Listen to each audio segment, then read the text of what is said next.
You need to identify the real objections. Since prospects often disguise their real objections for numerous reasons, salespeople, home health marketers, clinical liaisons, you know, account executives, whatever your title is, salespeople need to uncover what is really keeping them from buying. So, like I said, the price is too high. That's not a real objection. What you need to do is you need to find out deeper before formulating an effective answer. So, how do you handle somebody saying the price costs so much or the price is too high? I'm going to say, I totally agree with you that you feel that the price is too high. Let me ask the question, other than the price is too high, is there any other reason or is there any other thing that is going through your mind that's going to prevent you from having me keep on presenting this to you? If they say no, okay. If they say no, then what you can do is, no, there's no other reason out there that prevents me from going on. Okay, great. And then I'm going to be able to now handle that price and say, okay, in the price, what do you mean by that? What do you mean by the price is too high? The price is too high hourly, or the price is too high for you right now? Or would you want to be able to see if maybe the hours that we can provide care for your mom is a little bit lower? How can we handle that? What's your budget? What is the current situation right now that you're facing? What are you looking to actually be able to take care for mom and dad or grandpa? But the best way, before they even bring up the price is too high, I'm going to say this. During the presentation round, I'm going to say, listen, the cost of our services, just to let you know, is $25 an hour. Typically, most customers do between 4 to 8 hours a day when we have some clients that actually do 24-hour care services. I know what you're going to say, that it may be out of your budget, the price is too high. But what I want to be able to do is I want to be able to make sense on what services your grandma needs. Let's go ahead and just do the whole thing, and I'll be able to have you make sense of the cost of the services that we're doing. So I'm going to bring it up right there so they can't even say it, the price is too high. Even if they bring it up again, I now presented my whole presentation to be able to have them make sense why paying $25 an hour is a good thing for their grandpa, their grandma, their mom, or dad. You also need to break things down. If it's a large obstacle, it's a large objection, how can you break it down, right? Break it down to tangible, answerable components like time and money, like bite-sized pieces, for example, right? Making them largely insignificant. And sometimes I would do this, actually. I would go the opposite route. I would say, you know what, it's not really $25 an hour. If we're providing care for your mom, that's actually $100 a day for 4 hours. If we're doing it 7 days a week, that's actually going to be $700 a week. That's going to be $2,800 a month. And that's going to be around $30-something thousand a year. Is there any other reason? Can you make sense? How can you make sense of $30,000 of care for your mom in a year? I'm going to actually bring it up because whether they're giving me an objection at $25, they're going to give me an objection on $30,000. It's the same exact objection. But I'm just going to go ahead and increase the price, the real price of what they're going to be doing for mom and dad. I would rather increase the pain. Now, I understand what you're saying, Michael, that's sadistic. No. You have to understand, when I say pain, it is a pain that they're experiencing. And sometimes for a person to be able to make a decision, you have to bring up the pain that they're facing. The pain that the mom needs services, the fact that the doctor wants a better home care company to become great at communicating with them. What are the pain points that they're facing? Everything that you purchased in life, everything that you bought was something to answer and cure a pain. You bought pants because you don't want to be naked. You bought gel because you didn't want your hair to be messy. You bought a perfume because sometimes we want to smell better, or sometimes we want our husbands to smell a little bit better than the stanky thing that they smell already. Right? Everything that we purchase is to solve a problem. And sometimes we figure out those problems ourselves to purchase the product, or somebody else brings it up to us so that we can do what? We can feel better. Look at, for example, all these advertisings on TV, online right now. If you're still watching TV, you're going to see a lot of pharmaceutical companies saying, hey, are you feeling depressed? What's that? That's pain selling. Okay? So you have to understand, we're not doing it how the pharma people do it, where we're saying, are you feeling depressed? Are you experiencing, problems with your constipation?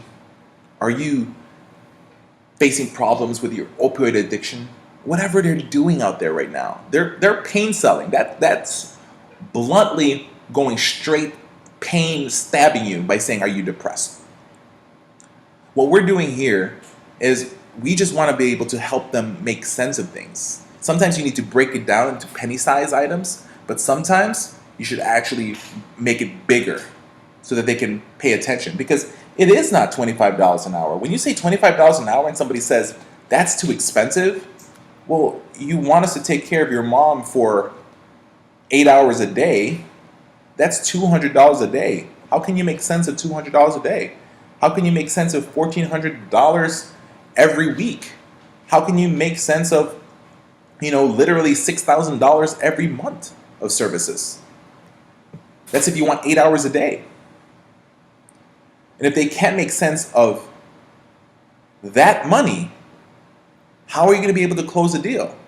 So we have to pay attention to that. We really, really have to pay attention to that. When you hear objections, you need to also make sure you provide proof to establish trust. A good marketer, a good salesperson will provide independent, credible third-party proof to support each answer. So how would you do that? So what we do is we use client testimonies. We have videos that can help show them how we typically admit a patient, how we take care of them at home, what therapies we're giving, what kind of services we have for them. We have a more detailed process. So for example, when it comes to housekeeping, we'll actually have one sheet that is designed perfectly, that we use a nice designer, whether we're using Photoshop, whatever we're using to create a nice flyer that will present all the different details of each one of those services. We'll have one sheet that describes our skilled nursing services, what is involved in that. We then transcribe that into a nice video presentation, whether it's a short form 30-second video or we're doing a 1 minute, 5 minute presentation for them, just to provide proof for one of our services that we're doing. Another way to be able to provide proof, if you're in home health, medical, use your 5-star rating or your 4-star rating, or the categories within what caused you to have that type of star rating, and detail that and say, hey, this is our results for our wound care. These are the results of our rehospitalization rates. By being able to show these proofs, third-party proofs, credibility, it'll show that we are providing the care that we're doing.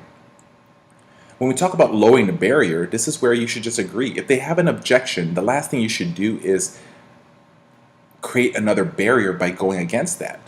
Just agree right away. You can agree but disagree at the same time. You should agree that that's how they're feeling. You should address the fact that they believe that it's too high. They believe that you cannot produce the services. You have to believe that they are already referring to another agency. Agree to that first. Before you can answer any objection, you should try to lower the barrier by empathizing with them, with the objection, by empathizing with that potential objection and understanding that that is their truth at this very moment, or that is their excuse or their complaint at this very moment. Agree to it. Don't disagree. It's like if you're having an argument with somebody and somebody says, you're a mean person, and you say, I'm not a mean person. Well, they believe you're a mean person right now. So by you then saying, I'm not a mean person, right there alone, you're saying you're wrong. I'm right. So if somebody's telling me I'm being mean, I'm going to say, you know what, you're right. I agree that you feel that I'm a mean person. Let me ask this question. What made you feel and think that I'm a mean person? I want to be able to know. If somebody says the price is too much, you know what? I completely agree that you feel that the price is too much. Tell me, what about the price is too much for you? Or tell me more about what you're meaning about the price. Is it the cost per hour? Is it the fact that you don't believe that the services we provide is worth the cost that we're charging? Which one is it? I want to be able to find out and be able to make sense of it for you. So you need to provide proof. You need to also lower the barrier. Now, you're done with the presentation. You handle the objections, and now you need to be able to make sure you close the sale. We have a full series that talks about closing scripts and techniques, and those are things that you should be ready to be able to handle and know how to respond. But there are two basic categories of closes. There's your trial closes and your standard closes. Standard closes are typically the stuff that we use in the end. Trial closes are done throughout the whole qualifying and the presentation portion of things. And let's go ahead and discuss more about what we talk about trial closes and scripts. So trial closes, it's when you employ trial closes, you assume that there might be a sale. You have to assume that you're going to get this referral because you have the right services, you have the right programs. You're here to be able to provide these services to them.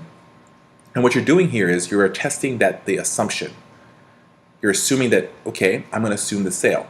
A lot of people will say, for example, in the laws of attraction, that if you believe the sale is there, the sale is going to happen. If you believe something is there, it's going to happen. You just have to believe it.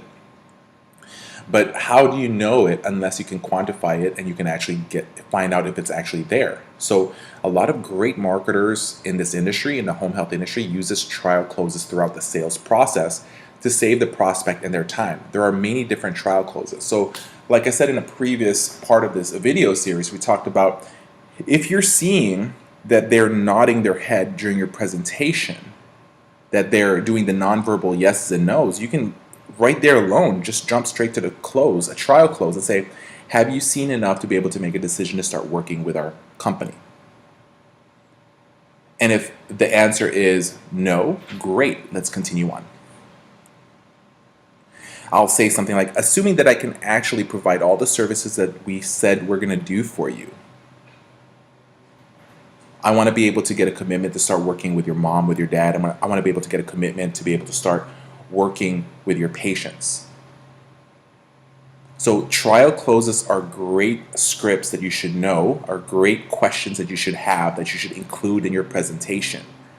Okay, it's not pushy, it's not really salesy, but you must be able to ask these right questions. And so our closing script technique series, those are so amazing to be able to make sure you learn. We have pretty much over 70 closes or ideas in there.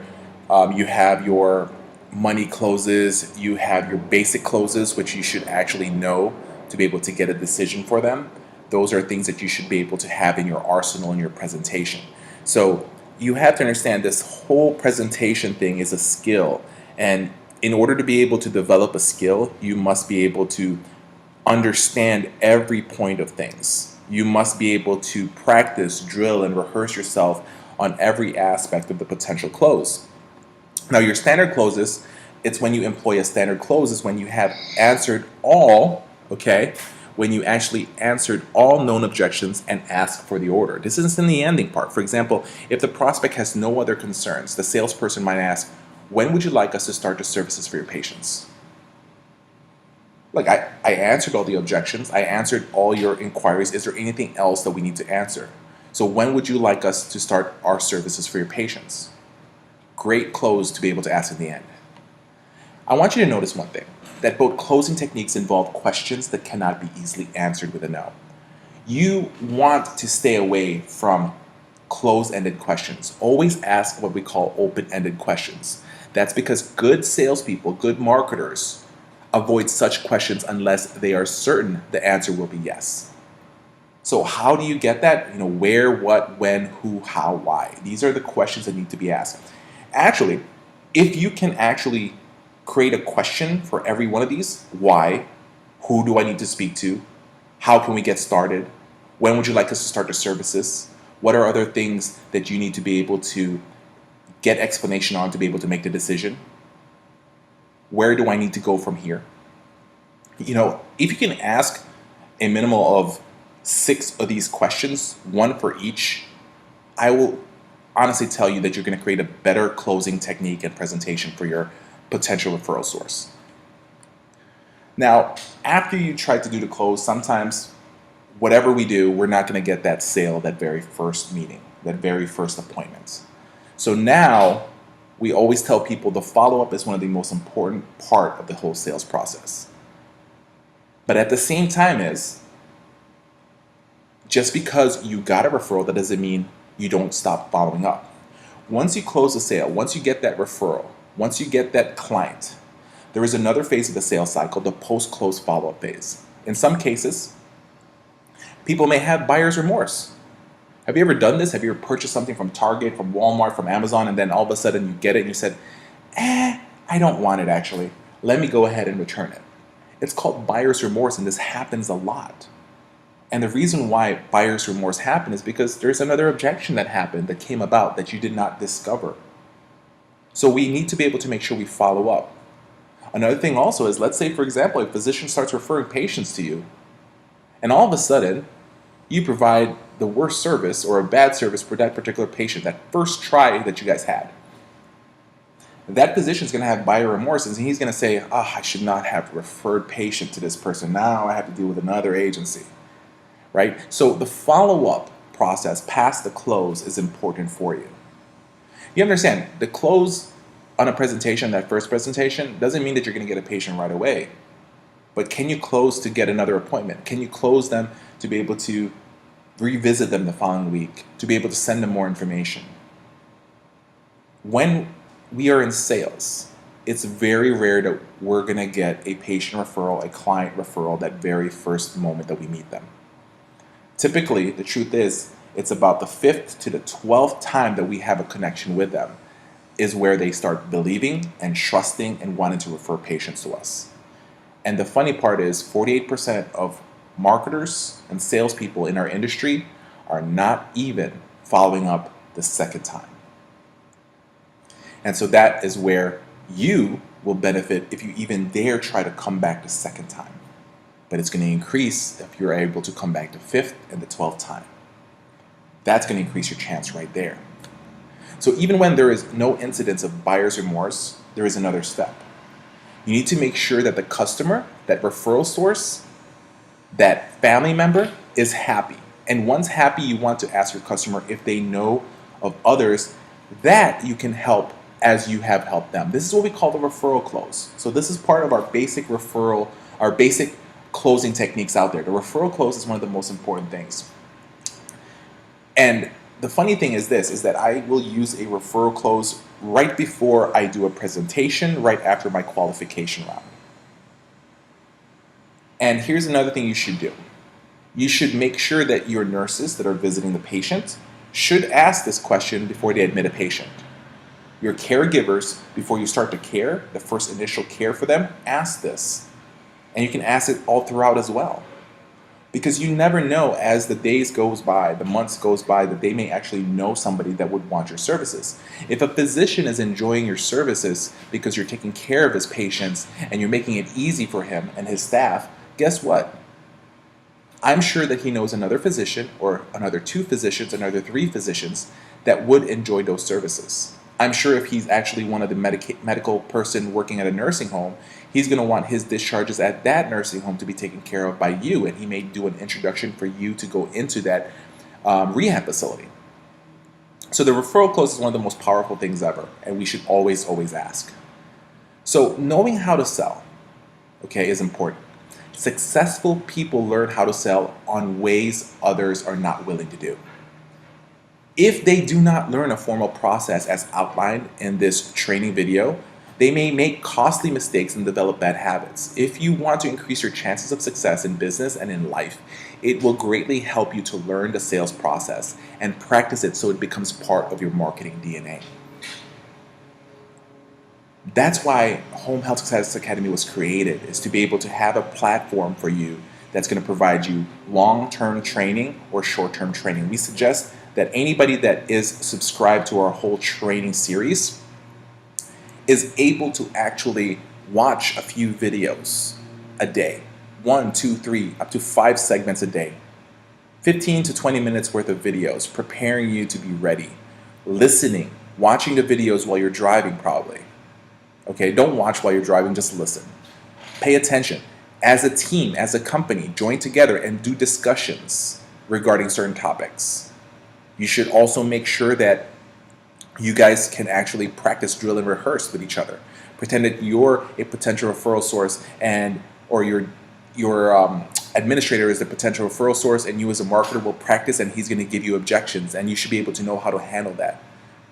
Most agencies who employ marketers, their marketers are not trained fully. So when they hear a physician says, I don't have time for you, they quit right there and then. And they say, well, here's my information. Please look at it. Please give us a call when you have a patient. And they quit. It's a person who can actually able to go from the beginning all the way to the end and always continuously follow up and redirect them towards certain things in the presentation and bring more ideas. That's what's going to generate success for you guys.